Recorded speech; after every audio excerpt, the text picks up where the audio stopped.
Assalamualaikum warahmatullahi wabarakatuh. Kembali lagi bersama aku Sukma Hasmita.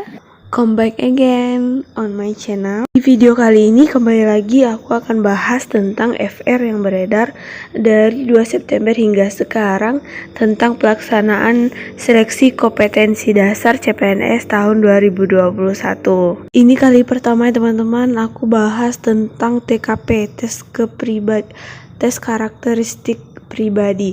Nah, sesuai dengan Undang-Undang Nomor 27 Tahun 2021 tentang pengadaan CPNS, bahwa untuk tes karakteristik pribadi salah satunya ada anti radikalisme, dan ini baru di tahun 2021 ini, dan berdasarkan FR yang telah dibagikan teman-teman yang berbaik hati yang telah mengikuti ujian seleksi kompetensi dasar.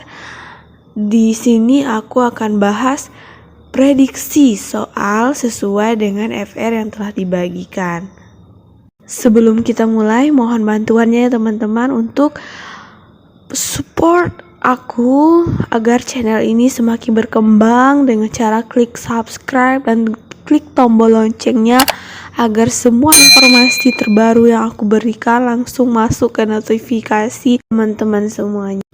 Oke, first time kita harus tahu dulu itu apa radikalisme. Nah, menurut definisi dari BNPT, bahwa radikalisme sebagai suatu sikap yang mendambakan perubahan secara total dan bersifat revolusioner dengan menjungkir balikan nilai yang ada secara drastis lewat kekerasan dan aksi-aksi yang ekstrim. Sedangkan menurut KBBI ada beberapa pengertian paham atau aliran yang radikal dalam politik, bisa paham atau aliran yang menginginkan perubahan atau pembaharuan sosial dan politik dengan cara kekerasan atau drastis, sikap ekstrim dalam aliran politik. Jadi jika dilihat dari definisi BNPT dan KBBI, kalau kita biasanya mendengar radikalisme, radikalisme ini biasanya paham suatu agama tertentu, biasanya seperti itu. Tetapi ternyata bisa sosial, bisa perubahan dalam politik, dan ini dilakukan secara total atau memaksa sehingga sikap atau perbuatan yang dilakukannya itu terlalu ekstrim, begitu teman-teman. Nah, jadi kalau untuk di TKP ini anti radikalisme berarti kebalikan dari radikalisme itu sendiri. Dan ini adalah ciri-ciri yang bisa dikenali dari sikap dan paham radikalisme: intoleran, kemudian fanatik, eksklusif, dan revolusioner. Itu untuk paham radikalisme. Kalau anti radikalisme berarti sikap kita sebagai ASN harus menghargai pendapat dan keyakinan orang lain. Kemudian ini kan kalau radikalisme ini fanatik, berarti kebalikannya harus boleh merasa diri paling benar, menganggap orang lain salah. Kemudian kebalikan dari eksklusif, kita tidak boleh mengunggulkan diri dari kelompok lain. Kemudian harus terbuka pemahaman. Kemudian revolusioner berarti kebalikan dari revolusioner, kita harus menggunakan tidak boleh menggunakan kekerasan untuk mencapai tujuan yang kita inginkan. Oke, tidak menunggu lama-lama, kita langsung bahas soal sesuai dengan FR yang telah beredar dari kemarin-kemarin ya teman-teman. Soal yang pertama, Anda adalah orang tua dengan seorang anak yang masih belia di tengah perkembangan zaman di mana aliran informasi mudah menyebar di media sosial. Upaya untuk membentengi paham-paham radikalisme sejak dini adalah tidak membelikan smartphone hingga anak berusia 18 tahun. Wah, ini nih sepertinya enggak ini ya. Soalnya untuk sekarang, apalagi zaman sekarang, sangat membutuhkan gadget. Jadi kalau untuk smartphone kayaknya setiap anak mulai dari yang kecil sudah punya nih. Kita skip aja yang A. B. Menanamkan semangat kebangsaan dan toleransi. Oke, boleh. Karena di ciri-ciri paham radikalisme tadi kan intoleran, jadi anti radikalisme berarti toleransi. Oke, ini boleh yang B, kita tahan ya. C. Selektif dalam memilihkan teman bermain kepada anak. Ini kayaknya enggak lah terlalu mengekang anak, dan kayaknya susah ya untuk memilih. D. Membatasi fitur smartphone anak agar tidak mengakses konten radikalisme. Konten radikalisme ini kadang-kadang kita nggak tahu yang mana radikalisme, yang mana yang enggak, karena mereka semua modus. Menurut aku untuk membatasi fitur smartphone kayaknya agak susah.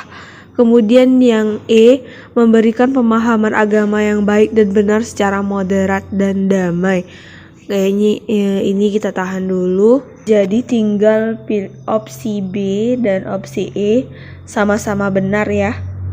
Tetapi karena soalnya konteksnya adalah kita orang tua punya seorang anak yang masih belia, jadi masih dalam pengawasan kita, masih di rumah.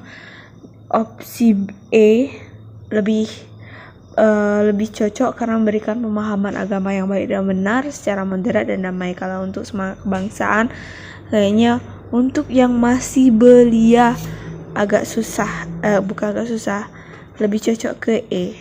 Jadi jawaban poin 5-nya ada di E. Untuk melihat opsi nilai jawaban dari masing-masing opsi, silakan lihat di sini. Oke teman-teman, kita lanjut ke soal nomor 2. Anda adalah pegawai di content creator agensi yang sangat aktif di sosial media, bahkan mempunyai follower berjumlah ratusan ribu. Anda rutin mengunggah postingan tentang pendidikan dan Anda antusias terhadap suatu konten. Mengetahui Anda memiliki follower banyak, pimpinan menginstruksikan untuk rutin membuat postingan anti radikalisme dan pengamalan ideologi Pancasila. Untuk menerima instruksi tersebut, namun di sisi lain Anda belum pernah membuat postingan yang diinstruksikan oleh pimpinan. Sikap Anda adalah menolak dengan halus instruksi pimpinan karena takut kehilangan follower yang sudah berjumlah ratusan ribu sebab konten yang dibuat berbeda dengan yang diinginkan. Oke, ini kita blacklist, kita highlight takut kehilangan follower. Nah, ini kayaknya jelas A bukan. Kemudian B, menerima instruksi dengan menyampaikan bahwa tidak bisa dengan cepat memposting konten anti radikalisme karena butuh waktu untuk mempelajarinya. Oke, boleh ditahan. C, melaksanakan instruksi pimpinan dengan menyampaikan syarat bahwa akan membuat akun sosial media baru khusus untuk konten anti radikalisme. C, boleh juga ditahan. D, menerima instruksi pimpinan sembari mengajukan proposal untuk permintaan kuota internet. Wah, ini udah nih. D kita skip. E, melaksanakan instruksi pimpinan dengan sesegera mungkin belajar untuk membuat postingan anti radikalisme dan berusaha mengintegrasikannya dengan postingan pendidikan. Kalau dilihat kemungkinan poin 5 dan 4 itu ada di B dan E, tapi mereka sama-sama punya sama-sama jawaban benar, tapi kita harus mencari yang paling benar. Nah, kita lihat B. Di sini ada kata-kata tidak bisa dengan cepat memposting karena butuh waktu untuk mempelajarinya. Ini ragu-ragu ya teman-teman ya. Nah, jadi jawaban yang paling benar adalah E. Untuk melihat nilai dari masing-masing opsi, saya di sini. Soal ketiga, Anda memiliki teman, namun belakangan ini Anda merasa teman Anda berubah semenjak ikut suatu organisasi keagamaan. Menurut Anda, perilakunya sangat berubah dan Anda khawatir jika ia terlibat dalam gerakan radikalisme yang saat ini banyak menjaring mahasiswa di kampus-kampus. Sebagai seorang teman yang baik, maka sikap Anda adalah A. Menjauhi teman Anda karena takut terjaring dalam gerakan radikalisme.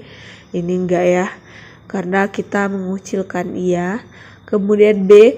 Membicarakan dengan teman Anda dan mencari tahu seperti apa organisasi tersebut.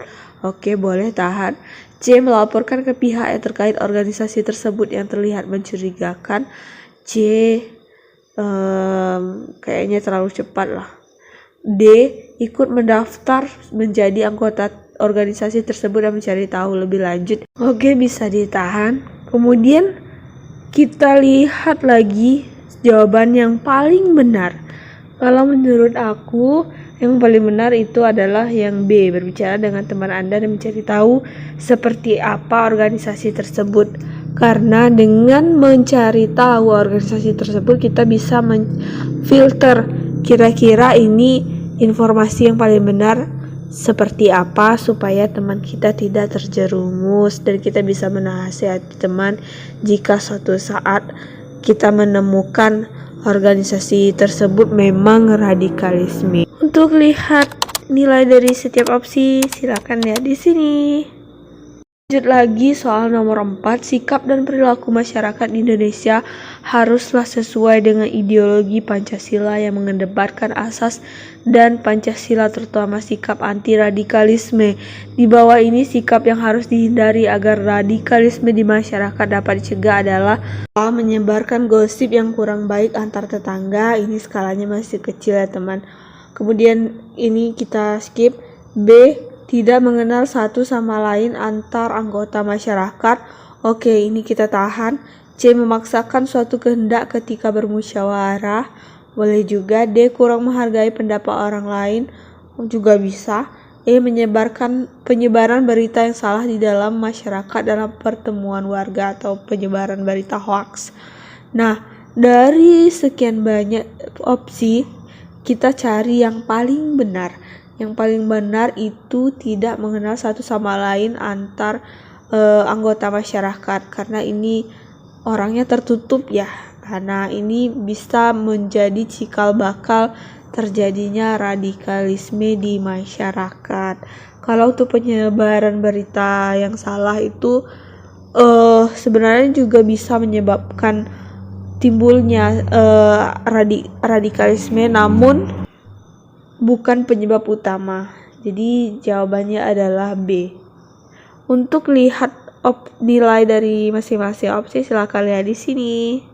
Jika teman-teman punya pandangan lain atau jawaban yang lain, silakan isi di kolom komentar, atau untuk diskusi yang lain-lainnya juga boleh.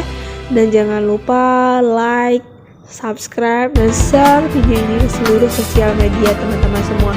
Sekian dulu video kali ini teman-teman. Semoga video ini bermanfaat. See you on my next video. Assalamualaikum warahmatullahi wabarakatuh.